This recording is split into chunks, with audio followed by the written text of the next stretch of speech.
Ya, saya baca ya. Renungan pendahuluan. Hal kekhawatiran susah hari ini, susah hari esok, bagian kita dan bagian Tuhan.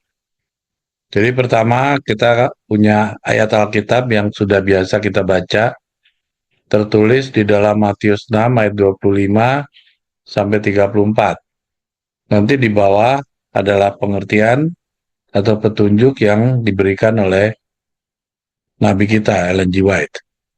Ya, ayat 6 dan 25 dimulai dengan, karena itu aku berkata kepadamu, janganlah khawatir akan hidupmu, akan apa yang hendak kamu makan atau minum, dan janganlah khawatir pula akan tubuhmu. Matius 6 ayat 25 sampai 34. Karena itu aku berkata kepadamu, janganlah khawatir akan hidupmu, akan apa yang hendak kamu makan atau minum, dan janganlah khawatir pula akan tubuhmu, akan apa yang hendak kamu pakai. Bukankah hidup itu lebih penting daripada makanan dan tubuh itu lebih penting daripada pakaian? Ayat 26-nya. Pandanglah burung-burung di langit yang tidak menabur, dan tidak menuai, dan tidak mengumpulkan bekal dalam lumbung, namun diberi makan oleh Bapamu yang di surga. Bukankah kamu lebih melebihi burung-burung itu? Ayat 27.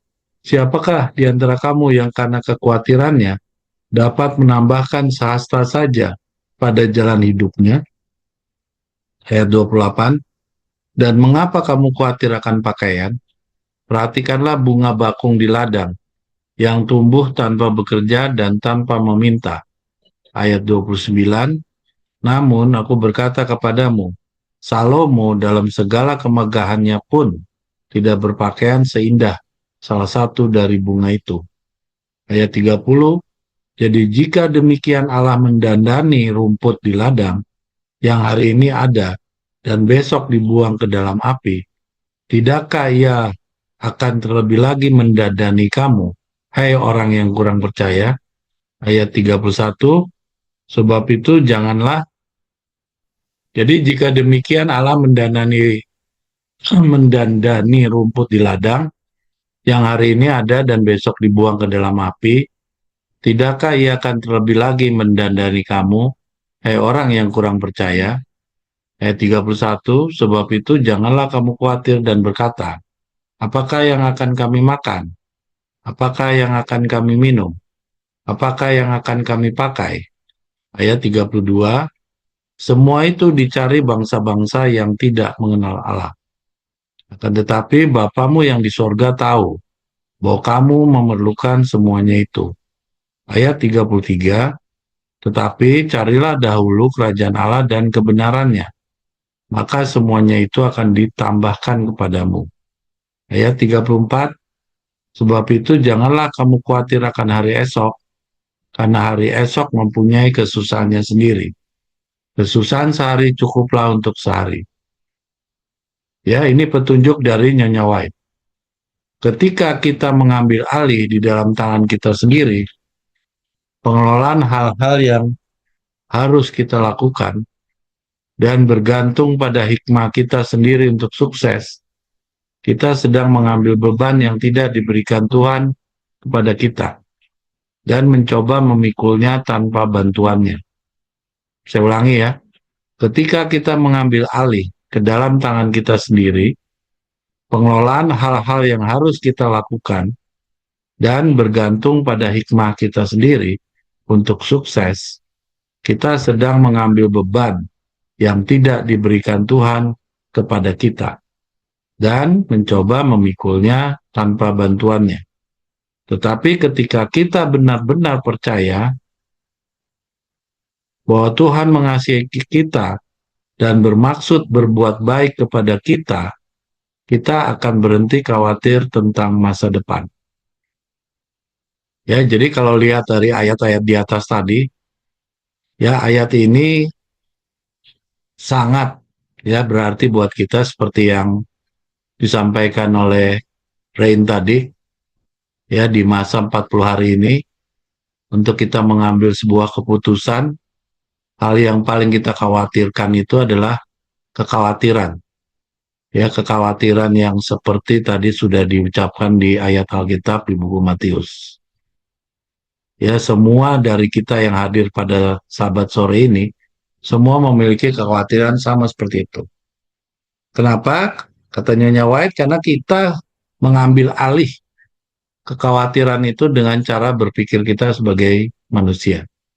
Jadi bebannya itu kita pikul sendiri.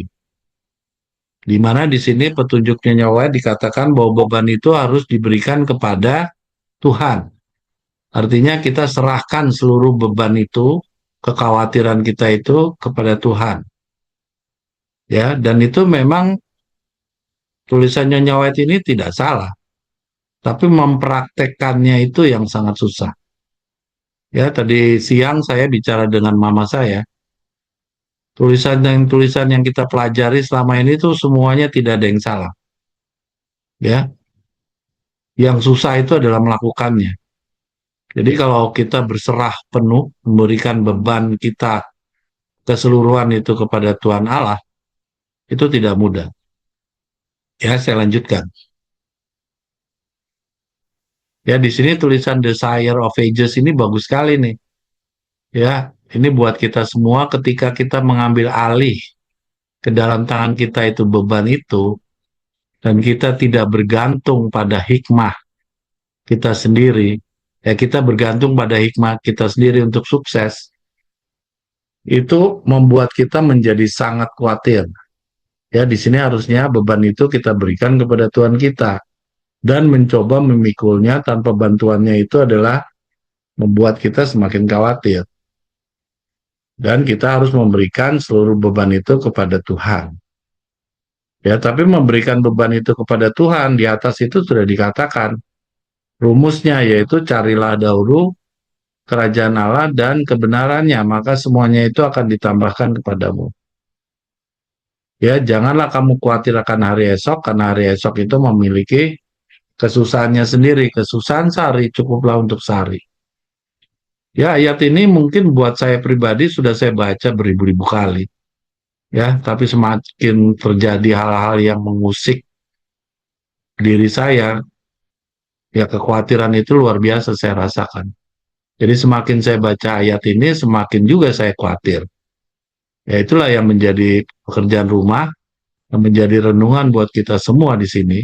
Kita belajar bagaimana kita mulai ya memberikan beban kita itu kepada Tuhan kita, dan jangan mencoba memikul beban itu sendiri.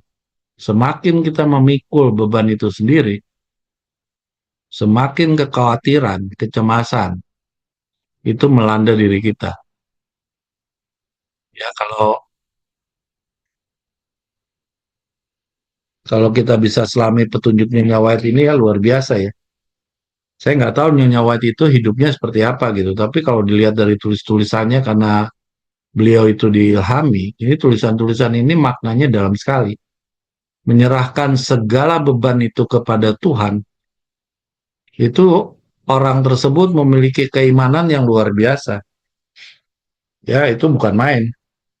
Karena menyerahkan seluruh beban kepada Tuhan itu kan artinya hidup kita udah kita serahkan 100% dan harusnya pemikiran kita sudah benar-benar berserah kepada Tuhan. Ya, ini sambil menunggu karena ini ada masalah teknis. Jadi internetnya lemot. Ya, udah cukup.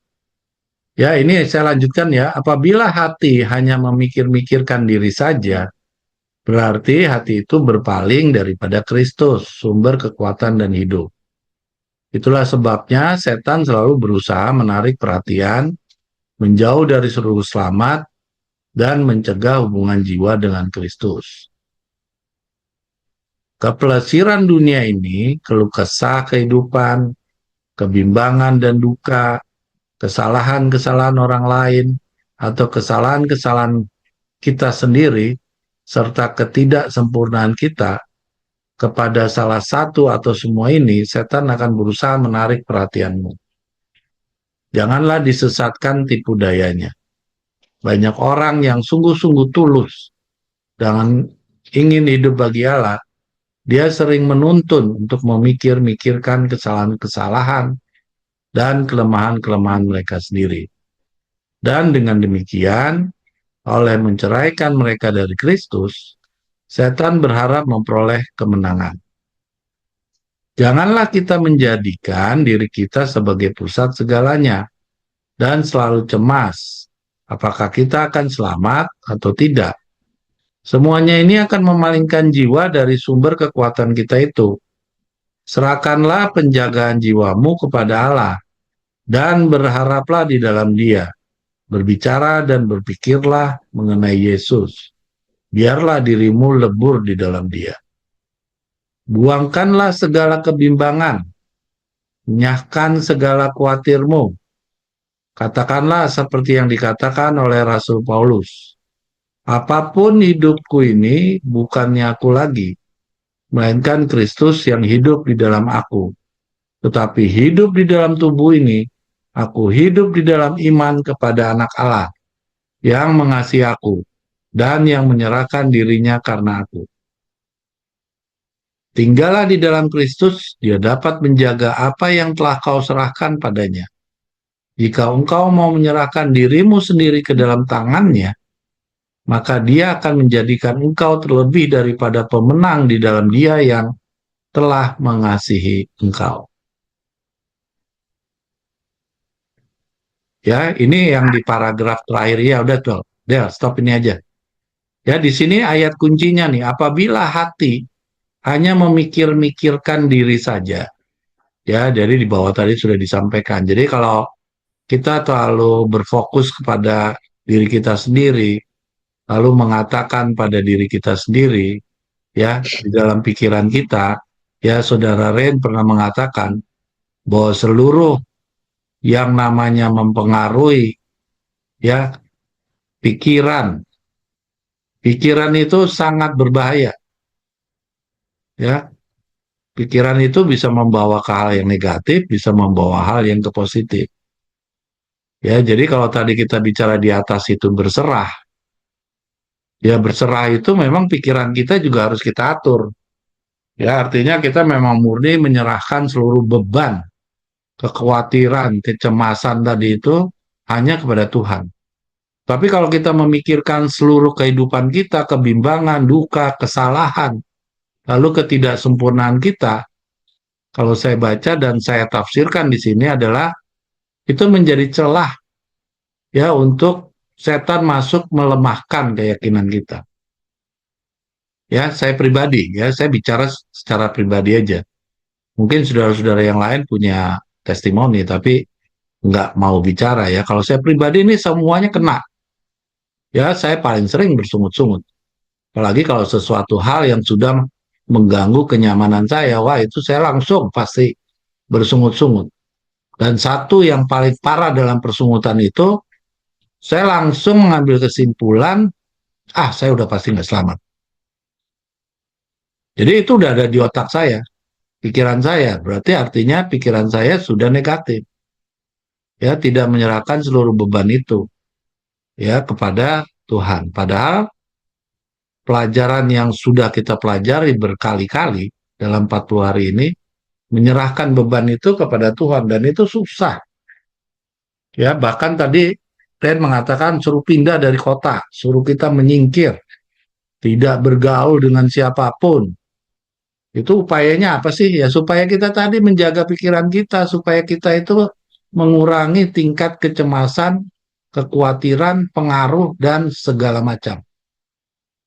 Ya, pertanyaannya setelah kita sudah pindah ke daerah, ya di tempat yang terpencil sekalipun, apakah kita bisa menyerahkan beban seluruh kecemasan, kekhawatiran kita itu kepada Tuhan? Jadi kuncinya sebenarnya ada di pikiran. Ya, pikiran. Jadi saya cerita tadi sedikit ya, saya intermezzo. Saya cerita sama mama saya, kalau saya itu kadang-kadang suka datang kecemasan di tengah-tengah malam. Jadi di tengah-tengah malam saya udah sempat tidur, tapi terjaga, bangun, saya nggak bisa tidur lagi. Jadi saya cemas gitu. Nah karena saya cemas, saya udah mulai mikir nih nggak bisa tidur sampai pagi. Besok pagi saya nggak fresh, otak saya nggak fresh, saya cepat sekali emosi.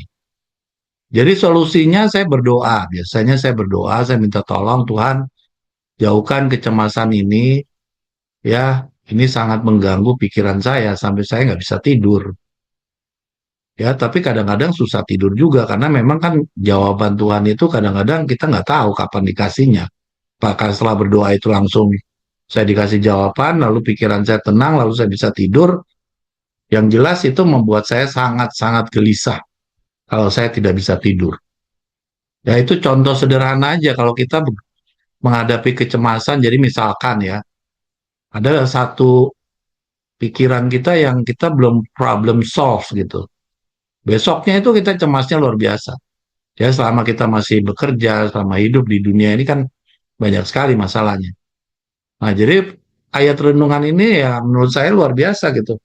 Apakah kita masing-masing yang hadir pada Sabat sore ini bisa menyerahkan seluruh beban kita seluruhnya kepada Tuhan. Jadi yang di Stabilo Kuning ini, janganlah kita menjadikan diri kita sebagai pusat segalanya. Nah, kalau kita menjadikan diri kita sebagai pusat segalanya, kecemasannya makin menggila. Dan selalu cemas, apakah kita akan selamat atau tidak, itu makin gila. Ya, makin ketakutan karena ketidaksempurnaan, akhirnya jadi stres sendiri. Semua ini akan memalingkan jiwa dari sumber kekuatan kita itu. Jadi serahkanlah penjagaan jiwamu kepada Tuhan Allah dan berharaplah di dalam Dia. Berbicara dan berpikirlah mengenai Yesus. Biarlah dirimu lebur di dalam Dia. Karena untuk kalimat yang di Stabilo ini, katakanlah misalnya saya telepon adik saya gitu, nggak bisa juga. Karena keselamatan itu, penyerahan beban itu kan memang masing-masing kepada Tuhan Allah. Bukan kepada pekerjaan kelompok. Jadi ya inilah perjuangan kita selama 40 hari. Mampukah kita nggak menjadikan diri kita sebagai pusat segalanya? Karena kalau mau menjadikan diri kita pusat segalanya, yang saya alami ya, saya nggak tahu kalau saudara-saudara, itu kecemasannya makin menggila. Itu makin menggila, pokoknya nervous. Ya, saya kemarin yang tanggal 6 itu, saya paginya sama adik saya udah dibilang nanti datang. Saya udah siap mau datang, nggak ada masalah. Tiba-tiba kecemasan saya datang di jam 11. Itu langsung saya langsung diare. Saya langsung diare berat, udah nggak karu-karuan setelah itu. Jadi itu contoh ya, saya bukannya mau membesarkan pengalaman saya, tapi itu testimoni dari saya. Kenapa? Karena pikiran. Jadi pikiran itu harus kita kendalikan seperti tadi yang dijelaskan di ayat di atas. Ya mungkin di sini petunjuk dari Nyonya White itu bisa kita gunakan.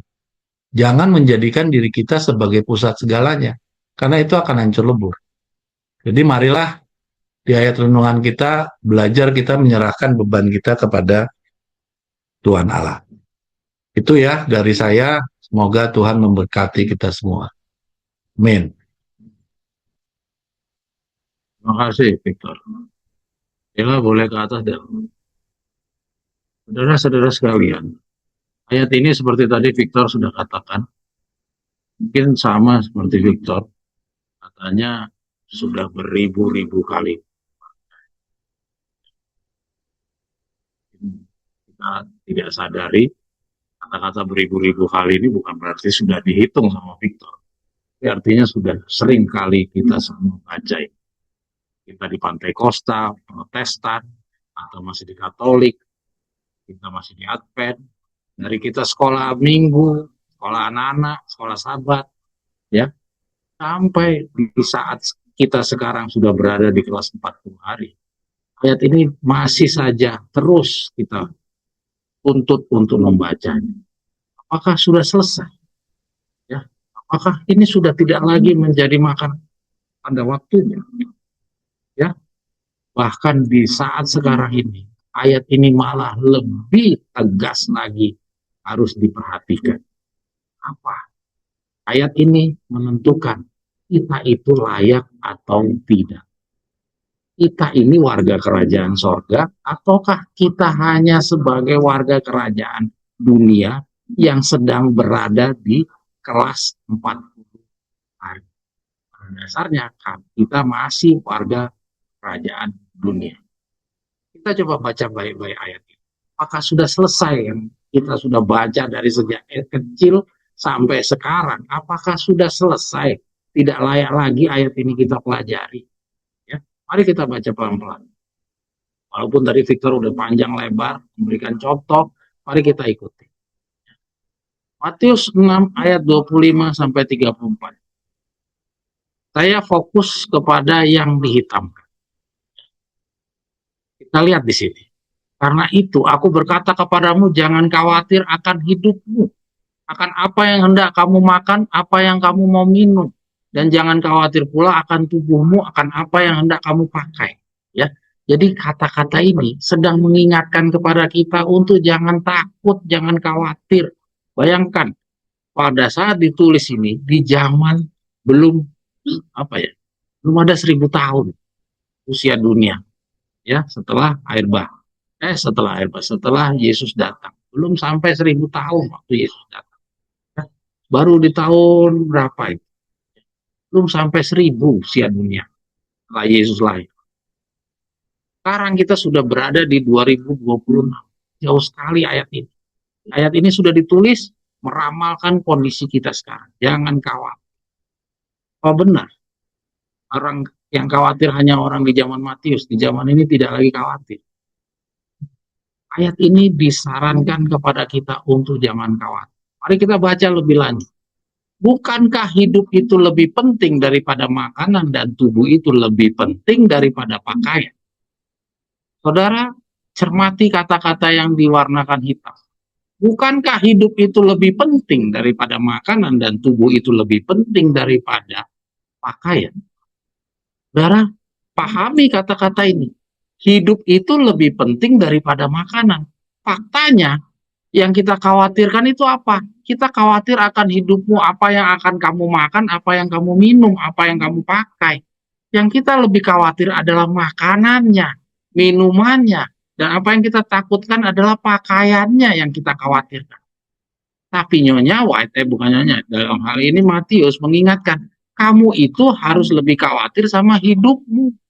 Jangan kamu khawatir sama masalah makanmu, sama tubuhmu, sama minumanmu, sama apa yang kamu pakai. Khawatirlah sama hidup. Ya. Nah, jadi kita selama ini dari sejak kita lahir sampai hari ini yang kita khawatirkan itu tentang makanan kita atau uang.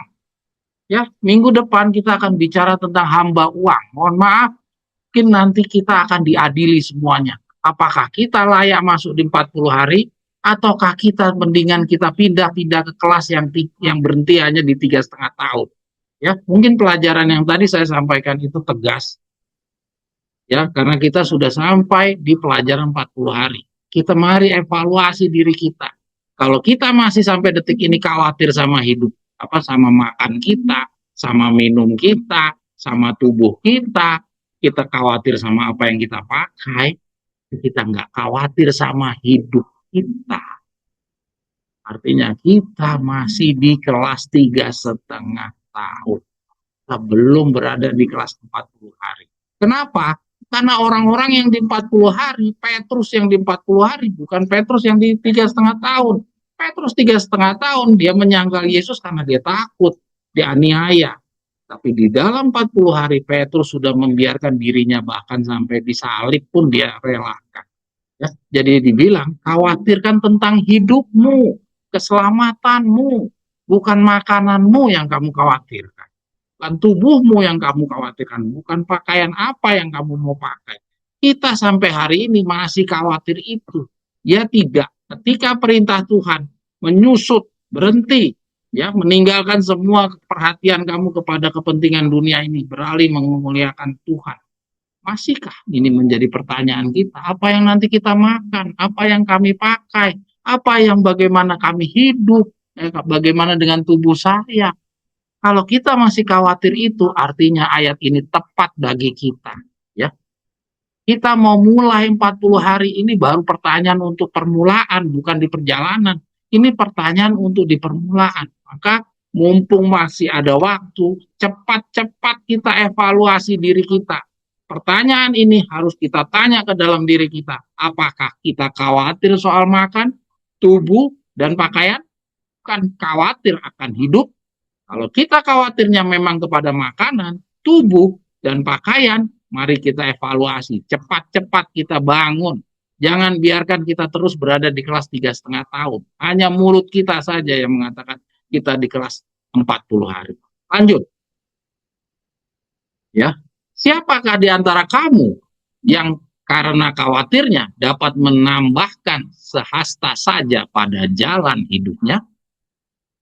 Karena waktu ya, tadi udah potong banyak, tidak apa-apa, nanti kita lanjut lagi di minggu yang depan, tapi kita coba dalami satu pelajaran ini, karena penting sekali. Jangan digeser dulu deh, Pak.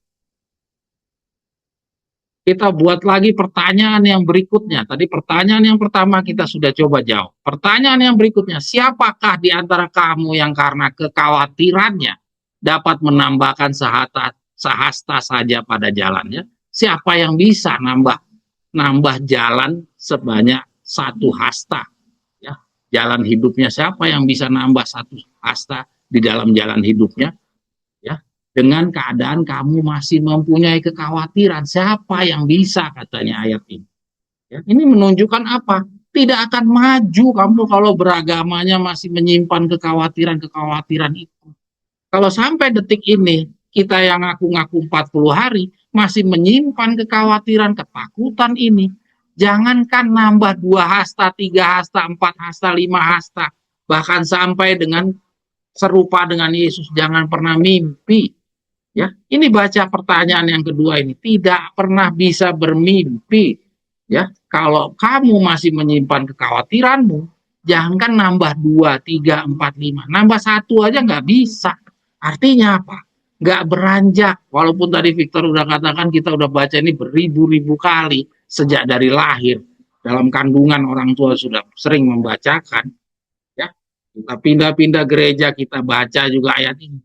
Tapi kalau kita tidak menghilangkan kekhawatiran kita, ketakutan kita, masih mikirin tentang bagaimana saya makan, bagaimana saya minum, bagaimana saya pakai, artinya kita nggak pernah selangkah saja belum maju.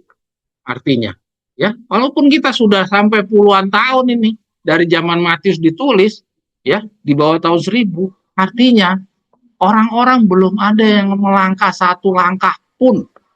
Ya, bagi orang-orang yang masih punya kekhawatiran, pada dasarnya mereka tidak melangkah satu langkah pun. Lihat, pertanyaan kedua ini layak sekali untuk kita tanya bagi kita yang sudah mengklaim-klaim, ngomong sana, ngomong sini, kadang-kadang kita hina orang, kita rendahkan orang lain, oh mereka kan masih kelas 3,5 tahun, saya udah 40 hari. Kita sombong sekali, padahal faktanya kita itu selangkah saja tidak maju. Ini saya ngajak saudara semua realistis. Saya tidak mau membuat hiburan-hiburan kepada kita semua. Karena kita bukan lagi berada di kelas yang perlu dihibur. Kita ini harus dibangunkan karena kita udah terlalu tidur selama ini. Ya, kita lanjut yang berikutnya.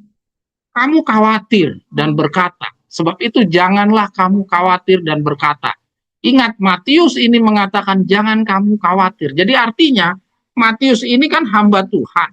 Jadi Tuhan berharap kamu jangan khawatir. Artinya, kalau kamu sebagai pembaca ini, kita tidak diizinkan atau tidak diridoi untuk kita berada di dalam kekhawatiran. Jadi yang tadi kekhawatiran itu harus dibuang. Supaya kita bisa langkah. Langkah kedua, langkah ketiga, 4, 5, sampai selesai. Kalau tidak, selangkah aja nggak jalan. Mari kita terus. Sebab itu janganlah kamu khawatir dan berkata, apakah yang akan kami makan? Apakah yang akan kami minum? Apakah yang akan kami pakai? Semua itu, nih di sini ditegaskan lagi nih. Pertanyaan ini diulangi lagi. Semua itu dicari bangsa-bangsa yang tidak mengenal Allah. Nah, kita mengklaim diri sebagai siswa 40 hari. Kita mengklaim diri lebih tinggi daripada teman-teman kita yang berhenti di 3,5 tahun. Kita mengklaim diri lebih istimewa dari gereja-gereja lain. Faktanya, dari kata-kata ayat ini, semua itu dicari bangsa-bangsa yang tidak mengenal Allah. Jadi artinya, klaim-klaim kita itu klaim omong kosong. Kalau kita masih kekhawatiran kita adalah hal tersebut, itu adalah klaim-klaim omong kosong. Pada dasarnya, kita sama persis dengan bangsa-bangsa yang tidak mengenal Allah. Jangankan yang 3,5 tahun, jangankan gereja-gereja yang gelap sebagian, bahkan yang tidak mengenal sama sekali pun, ya, nggak pernah dengar yang namanya Allah itu, kita sama persis. Akan tetapi Bapakmu yang di surga tahu bahwa kamu memerlukan semuanya itu. Nah, kata-kata ini tidak pernah diingat oleh kita. Yang ada di ingatan kita adalah takut dan khawatir. Kata-kata ini nggak pernah ada di dalam otak kita. Saya mau tanya, ada yang ingat nggak kata-kata ini, bahwa Bapak di sorga tahu bahwa kamu memerlukan semuanya itu?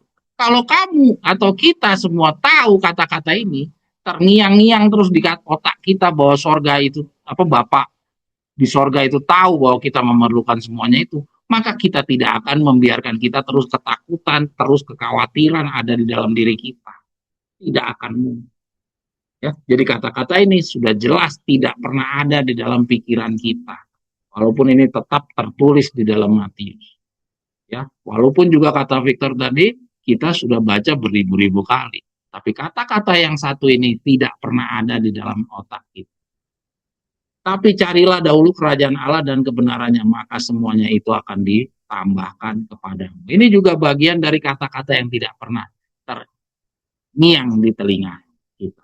Sudah sering hiburan kata-kata ini, tapi faktanya takut dan khawatir masih tetap dominan di dalam pikiran kita. Kita lanjut. Sebab itu, janganlah kamu khawatir akan hari besok, karena hari besok mempunyai kesusahannya sendiri. Kesusahan sehari cukuplah untuk sehari. Ya. Sekarang kita amati lagi. Artinya, kita lihat, kita disuruh hanya khawatir akan hari ini. Hari esok itu punya susahnya sendiri. Ya. Tapi banyak kita memikirkan juga hari depan. Apa salahnya kalau kita bisa mengatasi hari ini, kita juga memikirkan hari depan? Kan nggak salah. Mari kita baca petunjuk Nyonya Wan. Ya, jadi kalau kita pikir kenapa kita harus memikirkan hanya hari ini? Bukankah lebih baik kalau kita juga mempersiapkan hari-hari untuk hari yang ke depan? Padahal di sini udah perintahnya janganlah kamu khawatir. Kalau dibilang jangan, artinya jangan dilanggar. Ya, pikirkan hanya hari ini, jangan pikirkan hari esok. Tapi kalau kita sudah sampai mengatakan ya kita juga pikirkan hari ini, ya kita juga memikirkan hari esok. Itu artinya kita sedang melanggar kata-kata Matius ini. Apakah itu salah? Apakah kita jadi melanggar kata-kata Matius ini kah? Mari kita coba lihat jawabannya di dalam petunjuk Ellen G. White. Saya tidak membedah ayat ini panjang-panjang, saya coba ambil satu bagian di dalam ayat yang ke-34 ini. Karena ayat yang sebelumnya tadi kita sudah sama-sama baca, cukup mudah kita paham. Sekarang kita coba lihat di dalam ayat yang 34 ini. Maksudnya seperti apa sih tentang kita nggak usah mikirin tentang hari esok. Kita cukup memikirkan hari ini saja. Ya, kita harus ingat. Seperti tadi yang kita bicara sebelum membuka pembelajaran kita. Ada bagian kita, ada bagian Allah. Ya, jadi dikatakan jangan kamu khawatir hari esok. Pikirkanlah hari ini saja. Artinya ada bagiannya kamu, ada bagiannya Tuhan. Kita bisa lihat dari mana? Kita bisa lihat di dalam bacaan berikutnya, The Desire of Ages, kerinduan segala zaman, halaman 330. Mari kita lihat, dua bagian ini disebutkan di dalam bacaan petunjuk Ellen G. White. Mari kita lihat. Ketika kita mengambil alih ke dalam tangan kita sendiri, pengelolaan hal-hal yang harus kita lakukan, dan bergantung pada hikmat kita sendiri untuk sukses, kita sedang mengambil beban yang tidak diberikan Tuhan kepada kita dan mencoba memikulnya tanpa bantuan. Ya, nah, jadi kalau kita mengambil bagian hal-hal yang mengenai keberhasilan, ya, kita mengambil alih ke dalam tangan kita pengelolaan hal-hal yang harus kita lakukan dan bergantung pada hikmat kita sendiri untuk keberhasilan, kesuksesan. Kita sedang mengambil beban yang tidak diberikan Tuhan kepada kita. Jadi kita tugasnya adalah cuman melaksanakan. Untuk masalah jadi sukses atau berhasil atau tidak, itu bukan wilayahnya kita. Ya, belum terjawab ya, apa yang dimaksud dengan hari esok dan hari ini. Mari kita terus. Tetapi ketika kita benar-benar percaya bahwa Tuhan mengasihi kita, dan maksud berbuat baik kepada kita, kita akan berhenti khawatir tentang masa. Jadi lihat, bicara satu ke paragraf ini, bicara suksesnya itu adalah berkaitan dengan masa depan. Keberhasilan itu adalah masa depan. Ya. Jadi yang bukan bagian kita adalah yang merupakan masa depan. Walaupun ini singkat, mungkin banyak yang mau mempertentangkan, silakan saja. Tapi dari yang singkat ini kita bisa lihat kenapa di dalam ayat 6 Matius 6 ayat 34 kita ditugaskan hanya untuk hari ini saja. Kenapa hari esok kita tidak pikirkan? Bukankah kita juga harusnya memikirkan hari depan?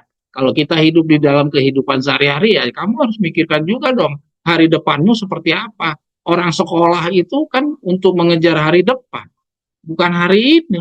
Kalau hari ini ya sekolah. Nanti setelah lulus kamu baru kita bisa lihat masa depanmu bagaimana. Kalau kamu nggak pikirkan tentang hari depan, ya siapa lagi yang memikirkan hari depan? Nah, itu pikiran kita waktu kita berada di sekolah manusia. Sekarang kita masuk di dalam sekolah Allah. Sekolah Allah mengatakan seperti ini, hari depan itu biarlah bagiannya Tuhan. Bagian kita hanya memikirkan hari ini. Hari ini apa yang harus dipikirkan? Yaitu tuntutan-tuntutan kita, bagaimana menjadi manusia baru, itulah yang harus kita pikirkan. Kita nggak usah mikirin nanti itu bisa nggak kita jadi manusia baru, ataukah kita masih begini-begini aja, tidak ada perubahan. Ya, apakah saya bisa siap menghadapi ujian, segala tantangan, perhinaan, kehilangan semua harta, saya siap tidak. Itu nggak usah dipikirin. Itu nanti. Yang kita pikirin adalah hari ini. Bagaimana kamu menyangkal dirimu. Jangan kamu belum jalan ke sana, kamu udah mikirin yang di sana. Yang di depan mata kamu lewatkan. Kesalahan kita yang terbesar adalah kita selalu melihat ke depan, tapi kita nggak pernah lihat apa yang harus ada di depan mata kita. Nah, yang sekarang pembelajaran 40 hari, ini adalah pembelajaran yang di depan mata kita, yang nanti itu wilayahnya Tuhan. Ya, semuanya kan dia tadi katakan apa? Akan tetapi Bapamu yang di surga tahu bahwa kamu memerlukan semuanya itu. Tetapi carilah dahulu kerajaan Allah dan kebenarannya, maka semua itu akan dipertambahkan kepadamu. Nah, semuanya itu akan dipertambahkan kepadamu, itu nanti di depan.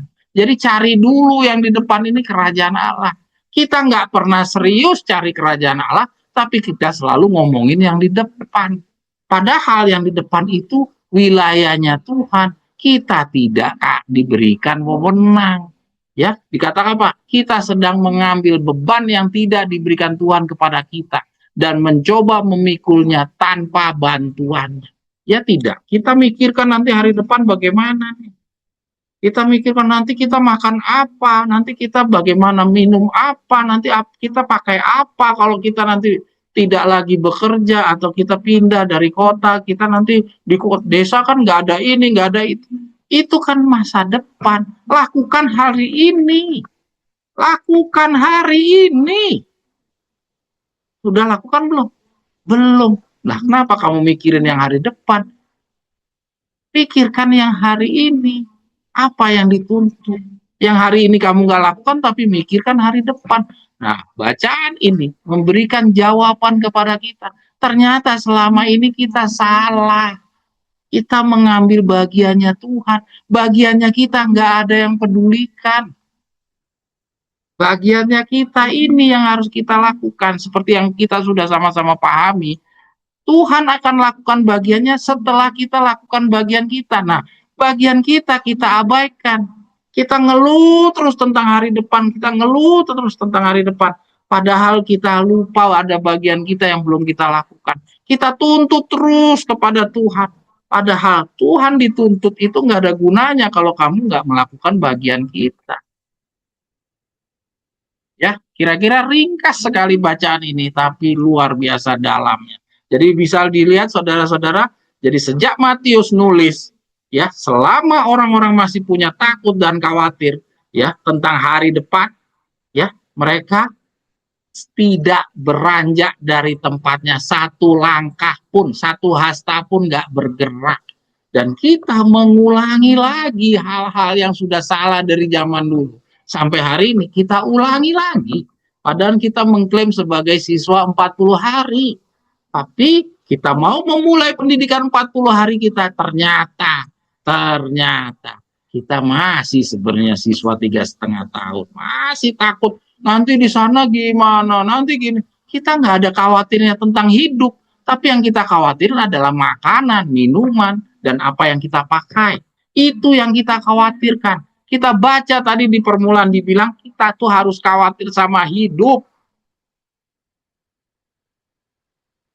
Ya, kalau kita punya makanan, kita punya pakaian, kita punya minuman, tapi kita tidak hidup, ada gunanya nggak? Ya, kalau kita punya hidup tapi nggak punya makanan, nggak punya minuman, nggak punya pakaian, kita bisa hidup sesuai bacaan Nyonya White di sini, sesuai bacaan dari Matius ini. Tetapi Bapamu di sorga tahu bahwa kamu memerlukan semuanya itu. Tetapi carilah dahulu kerajaan Allah dan kebenarannya, maka semuanya itu akan ditambahkan kepadamu. Ini jaminannya. Jadi nggak mungkin kalau kamu punya hidup, tapi kamu nggak punya makan, nggak punya minum, nggak punya pakai, terus kamu tidak disediakan. Itu dijanjikan disediakan. Kalau saudara percaya sama Matius, saudara harus yakin dengan kata-kata itu. Tapi kalau saudara nggak percaya, sayang sekali, saudara nggak layak di kelas 40 hari. Ya, di 3,5 tahun pun sebenarnya nggak layak juga. Ya, saya nggak tahu harusnya ada di kelas yang mana. Ya, ini mungkin saya kata-katanya keras, tapi memang demikian yang harus kita pelajari saat ini. Kita tidak boleh lagi dengan kata-kata yang ringan-ringan, karena kita sudah terlalu lama tidur di dalam kebenaran ini. Ya, kita sudah dibiarkan Tuhan berpuluh-puluh tahun sesuai usia kita masing-masing. Kita dibiarkan selalu berpikir dengan pikiran kita sendiri. Kita menilai-nilai Matius 6 ini dengan penilaian-penilaian diri sendiri. Ya, kita kan masih hidup di dunia. Begini. Ada nggak tadi bicara kita hidup di dunia? Nggak ada. Tuhan itu tidak pernah, kalau dia nggak menuangkan di dalam tulisan, terus kita menginterpretasi, menambahkan sendiri. Itu artinya kita sudah punya ilah lain. Kita lebih menghargai pandangan kita daripada Tuhan. Ya, diri kita itulah yang harus diperangi, yang begini-begini nih, yang tadi kita baca di dalam intisari pembelajaran 40 hari. Itu harus disangkal, dilawan. Jangan kita hanyut di dalam pikiran-pikiran manusia kita. Ini yang harus kita perangi. Karena ini yang bikin kita puluhan tahun nggak pernah bergerak satu hasta pun. Oke, lanjut. Dela. Nah, ini ya, kita lihat. Apabila hati hanya memikir-mikirkan diri saja, berarti hati itu berpaling daripada Kristus, sumber kekuatan. Ya, ini saya sengaja hitamkan. Karena faktanya kita memikirkan diri sendiri. Ya, termasuk perintah untuk melaksanakan pendidikan 40 hari. Permulaannya loh, bukan di dalam 40 hari. Permulaannya aja kita udah takut ini, takut itu. Berarti kita sedang berpaling daripada Kristus. Sumber kekuatan hidup. Jangan dianggap sepele ini bacaan-bacaan begini. Ini tegas. Kita sepele karena kita merasa panas dan hujan masih sama. Ya, menang dan kalah dan menang itu ditentukan bukan orang siapa yang kuat.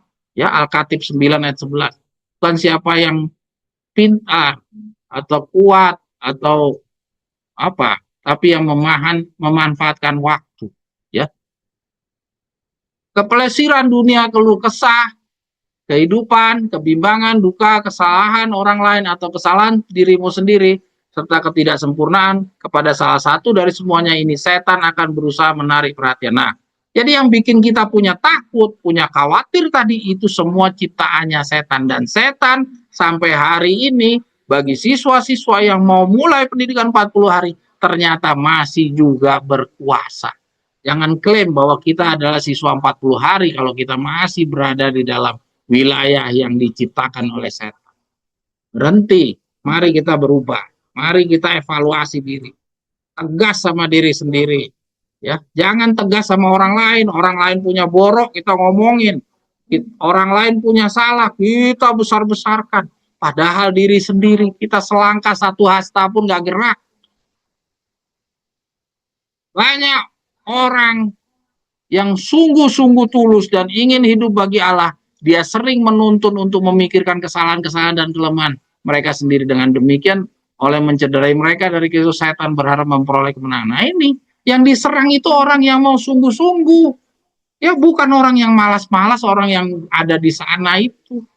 Ya, saya nggak tahu kita ini ada di tempat orang yang sungguh-sungguh atau orang yang malas-malas. Saya nggak tahu ini ya. Silakan saudara evaluasi diri sendiri. Ya, kita lanjut. Jangan kita menjadikan diri kita sebagai pusat segala-galanya. Ya, ini kalau cuma memikir-mikirkan diri sendiri, ya takut ini, takut ini, itu, ya itu artinya kita memikir-mikirkan diri sendiri. Ya, tanpa sadar kita berpusat kepada diri sendiri. Jadi kalau ujung-ujungnya semua alasan apapun yang kita buat, ujung-ujungnya ternyata akhirnya tidak melaksanakan perintah Tuhan, itu artinya diri kita lah yang sebagai majikan di dalam tubuh kita. Pikiran-pikiran kita yang masih menguasai diri kita. Jangan kita bilang, ini kan cuma ini.